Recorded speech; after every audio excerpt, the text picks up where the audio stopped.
NTV's Fourth Estate, Alan Kasuja alongside Alice Alaso, as well as Chris Obore and Frank Tumebaze and Angelo Izama. There's an argument here about epurupuru. What's epurupuru? No, not about epurupuru. We were looking at what epurupuru is sorghum, which they make, which is popular in the East. Yeah. Let's put it better. Epurupuru is a variety of sorghum, which is preferred for making beer, and it is promoted by Nile breweries. They help the farmers to open the land. Thank you so much. If you're not growing epurupuru, there is no way you're going to open land for cassava. So what exactly the reason why I brought about epurupuru, I know that farmers in Teso are crying for more allocation of acreage contract management. So that they can grow more of it. More. Now, Alice raises a very important point.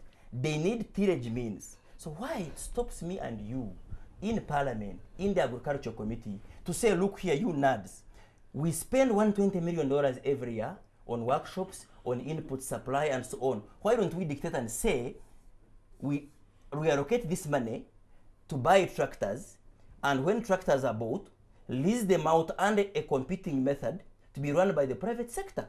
Why don't we advance that and we make sure NAD's money, $120 million per year, is reallocated instead of saying put more money? Angelo, that argument seems to exasperate you. Yeah, because you know, a lot of garden variety arguments are being made. You see, if this was something new, you know, if this is something new, look, the innovation that we need to make agriculture work clearly lies in public management. It is not in the ideas. But you know, Uganda has the people. You go in these agriculture institutes, it's all done. If you go and look back the glory days of, say for instance, the Acholi district administration, where I think the regional agriculture ministry was based, you will see clearly how that particular area was a breadbasket. From the allocations at the district level, the number of farm assistance people they had, the number of professionals that were there, the amount of detail they went with in working with individual farmers. Yeah, but we don't and I was I was going to tell you that the solutions don't matter, because the problem here is the capacity of the government to execute. Everywhere you go, you will find that the government is constrained by its capacity. NADS is an example. Who's causing that constraint? Is it this is something actually that the president gestured to in his State of the Nation address.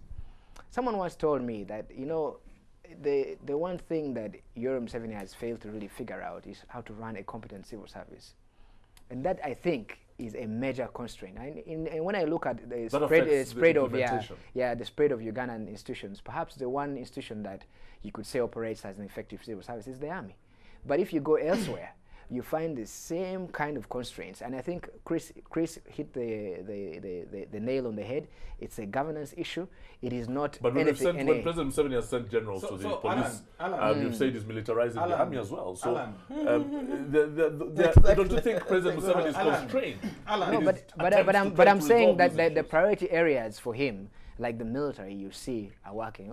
Even if you look at revenue collection, you see a certain. The Ugandan government is selectively efficient. Right. On the agriculture thing, the idea that, you know, Frank talks about delivering tractors, or that Uganda should improve its capacity to mine its own fertilizer. You know, all of these things are not rocket science. Alan, I told you this is a garden variety. Make a brief point before you switch subjects. The trouble with Uganda is a lot of talk.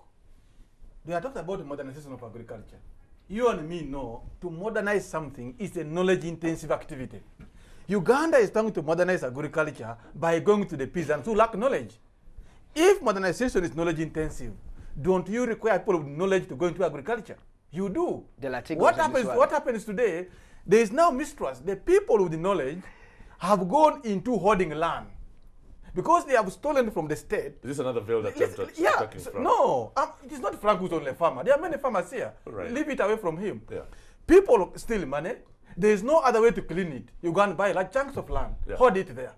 Okay. And those who get engaged in agriculture, it's a pastime. It is part of the problem also It's the a fact that pastime. we sit down So here and we try to talk about trying to find a solution. That's actually a and good we point. end up, The point Alan, that's a good I'm point. telling you, the point is, The good, if I can come in on a friendly note this time. But the Yes. point has not been made. It's a, no, people got the holding point. chunks of land need to release as it forward. either as a leasehold or if, because leasehold or freehold means you've got it from the state, much as you have put in money, whether high or low. There should be conditions for how farming land, how people hold it. You must be given conditions of commercial farming production target. So I think that's a reform we can look the at. government Okay, has been wasting time because they know if you use a peasant, you help the bureaucrats to eat from the peasant. Okay, so one of the points you don't modernize agriculture by using peasants. You modernize by creating elite class of agricultural farmers. That's a very interesting Now point. here we don't have them. Alice. What we have are thieves masquerading as farmers. Thank you, Chris. Let's move on to another thing that the president mentioned, and this is one that attacks and attaches Chris I'm not a Angelo, thief and I. either. President Museveni says that part of the problem is the media. That the media is corrupt. Guys like Chris here receive money from all sorts of people so that they can posture, they can Actually, he advance. said during campaigns, Yes. his people told him Yes. that journalists want money to propagate his ideas. Yes. And Have he you says, had to give journalists so any during money to go campaigns- to advance your FDC politics, so to speak? No, we have never. We have You don't never. have too but much money, do you? no, but I think even if we had the money, that would not be a priority to propagate bribery in this nation. We wouldn't put our money there. But I think that President Museveni's statement should be put in the right context. And for me, it has been part of the desperate attempt to gag the media. You know, say something really tough from the highest person on the land and intimidate them. And you can even allege that these journalists who wrote this story actually took a bribe and they will shut up. But let's face So it, it's journalists take about bribes. Yeah, Journalists take bribes, don't they, Chris? I don't know. You're the No, investigation guy. but Alan, if I can come in briefly, what the president was Have you talking paid a about- journalist a bribe? What the president was talking about was about responsibility. He even talked about irresponsibility of the opposition, seeking to hold rallies in central business districts. Yes, we he talked understand that about point. irresponsible journalism. I am sure even in newsrooms, you have editors punishing their reporters. This is for sure. Yeah. Portraying arrested people on the floor as dead bodies. But- So but as I a head still of want- I state, still want as to a head bring- of state, Yes. to send a caution to everybody acting in his capacity or enterprise that we have an image as a country to sell outside for tourism and all of that. It is very important. Fair enough. Yeah. But Chris, I still need to bring you in here as a journalist who works in a newsroom on a regular basis. Are you subjected to any sort of bribery, any sort of influence in order to project certain... you want me to give my experience yes, give or us to your comment experience. on the president? Yes, both. Briefly. Actually, during campaigns, You got money. journalists get under intense pressure. These politicians you see talking, they will move from media house to media house, willing to give. Have you ever been offered money? Listen, I don't. If I begin going into that, you'll even laugh. I can even name those who want to offer. So I don't want to go there. What I'm telling you, the issue where you're affecting the journalists. What they do, listen, right in Nambole, Yeah. they have budgets, media, 800 million. Radios, these. What do? It is their mode of eating that there is money for the media. Then when they run to the media, 50,000. We are paid journalists. So the president knows the budget has given to the media has gone to the journalists. But it is within his own people who are eating the money. And in any case, if journalists are asking money from the president, what does that mean then? Is it It's the president who has the money. Angelo, And is he the gives credibility brown of envelopes. journalism- Is it the credibility of journalism as a profession being eroded by the influx, so to speak, of brown envelopes and those sorts of bribery stories that we hear about? Well, the patronage of Uganda has affected every institution, and Started by the president himself. And it's a real attack on professionalism, because I think that the experience in the newsroom is that, journalists who get paid very little money, the value of their stories are much higher if they don't write it than if they do. They get paid very little money. But I'm trying to say that there's a corrupting influence of patronage. It is pervasive. Now, let's talk about specifically, the president's worry about responsibility. The Uganda government controls about 70% of the media space.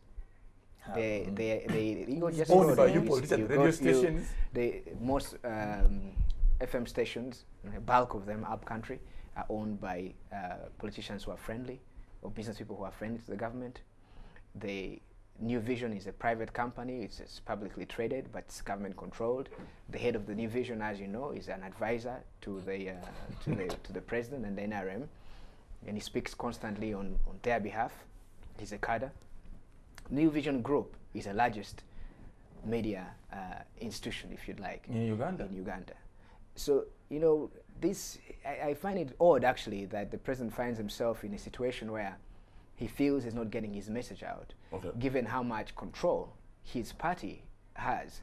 But that is honest. That means he's bribing his own media house. But let's conclude now. Let's conclude now by talking very briefly about Yala. This is one of the other exciting stories of the week.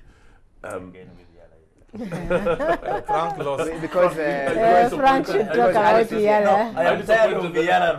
You lost. Yala. But fair enough. But are you disappointed that Margaret Ziwa Babu was actually elected? Congratulations to Madam Ziwa. Was she your preferred? I voted Ziwa. I voted Dora Biamukama. Unfortunately, I had no vote in Arusha. Yeah. But for those two, I want to assure you that I voted them. Did you feel let down by the way she conducted herself, Dora Biamukama, at the Yala, throwing flowers at Honorable Kategaya and all these other things that we saw and watched and read about? Yeah, Dora is. I was with Dora in the last parliament, the other parliament, and she's a very good legislator. I was rather disappointed by that particular incident, and I hope that we can. I didn't see flowers being thrown. I just saw flowers being put on the table. That's another thing. I think so that she refused to shake the speaker's hand, and I think when we lose we can still do some of the things, even when we don't really mean them. We can shake hands and just walk. Will be better? Would have been better? Would she have been a better speaker, do you think? No, the people in Arusha know the two ladies better, and that they chose Margaret Ziwa means they want to work with her. What worked as against the Dora speaker. Biamukama? Wow. I read the story, so I know his views. No, I reported what happened there. Okay. Do you doubt what I reported?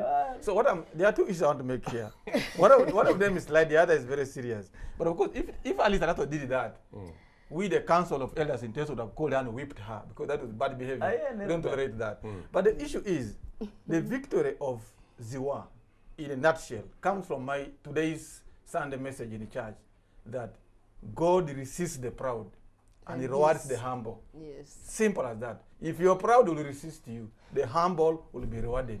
Analyze it. That's my. But now, so tell me, why didn't she get voted? So, Dora Biamukama had nearly put her name in Arusha on a different angle.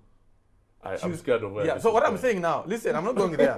The second point I learned from Arusha is that Dora Biamukama has helped Ugandans. We think her conduct was bad, but it has helped us Ugandans to know how to demonstrate our anger. That if you are angry at don't shake the speakers. No, that was if you are angry at your spouse, at your neighbor, at your workmate, don't get a knife. Just buy a bouquet of flowers and throw at them. But maybe Alan, something that we, Alan, maybe something we need to conclude. First of all, from the perspective of the NRM, both Dora and Ziwa are NRM. No, she's NRM because she was voted in. No, let me tell you. She wasn't your preferred candidate. Let's not get it twisted. Not necessarily that. The president gave you the version. But actually, what else did you expect the president to say? Has suffered in Kampala, lost more than 3 times because of standing up and fighting for the party. Ziwa had never been independent. But maybe one thing for my land is that East Africa now becomes East Africa and Uganda becomes Uganda. Because Dora from the Parliament of Uganda, even among the ranks of the allies from the other side, was a popular name. Even from our side, was a popular name. Dora. I'm Dora. Okay, but now, back to Arusha, we overestimated the dynamics of the politics at the secretariat. Fair enough. That's what I concluding remarks, my dear. Alice, Elasso, on the talk show now, the whole day or whatever. I wanted this Arusha thing. I also understood that the Ugandan parliamentarians learned a very good lesson. They tried to take some Ugandan games to Arusha, and they learned a very good lesson. I hope we'll come back here and stop thinking that money does it all. But finally, they tried to bribe MPs from yeah, they East tried. Africa. I hear Burundi was asking, what is this money you're giving us for? And they didn't understand that in Uganda we This buy is how we do it in Uganda.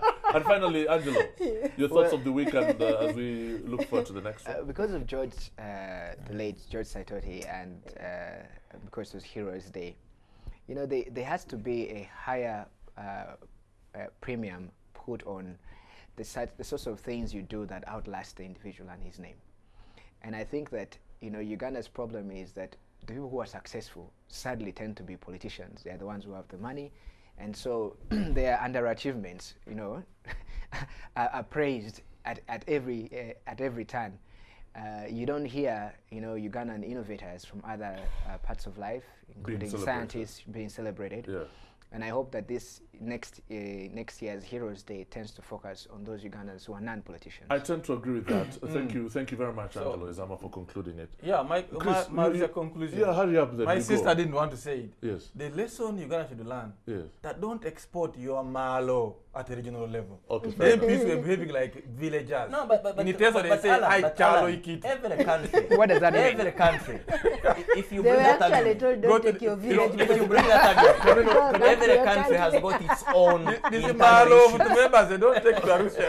My name is Alan Kasuja, and I'm going to say thank you very much to the rest of the panel. Alice Alaso, Member of Parliament, Secretary General of FDC. Chris Obore, notorious man who who is conveniently Teso, according to Frank Tumembaze, Member of Parliament, and of course, Angelo Izama. My name is Alan Kasuja. Join us for the next edition of The Fourth Estate next Sunday. Good night.